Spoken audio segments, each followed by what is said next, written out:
Oui. Allez-y.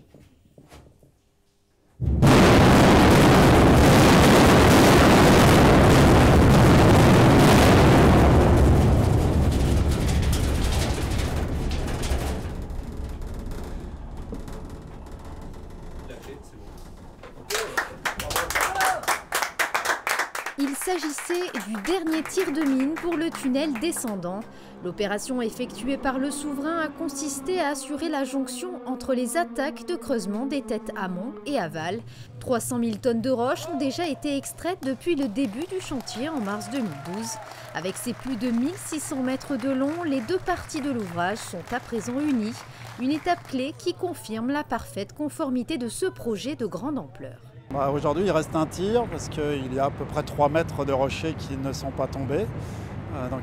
L'entreprise a chargé de l'explosif, à peu près 200 kg, et on va faire tomber les 3 derniers mètres de rochers qui vont permettre d'assurer la continuité de l'ouvrage. C'est la fin du creusement du tunnel. La partie haute et la partie basse se rejoignent 800 mètres après l'entrée et l'ouvrage est percé.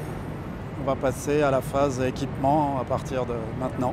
Les prochaines étapes, c'est créer la chaussée, faire la voûte béton, créer les galeries de secours à l'intérieur de l'ouvrage. Cette nouvelle liaison aidera à fluidifier le trafic en principauté en absorbant quelques 11 000 véhicules par jour.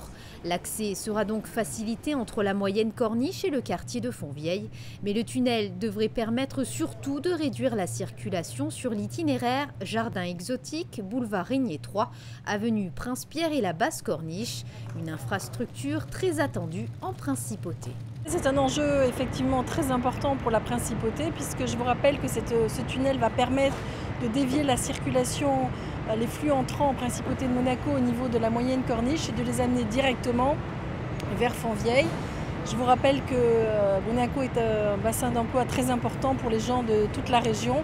Beaucoup de travailleurs rentrent en principauté tous les matins et ça va donc vraiment permettre d'aérer un petit peu la principauté, d'éviter ces bouchons au niveau du boulevard du Jardin exotique et surtout également de dévier tous les gros camions qui vont pouvoir arriver directement en bas à Fontvieille.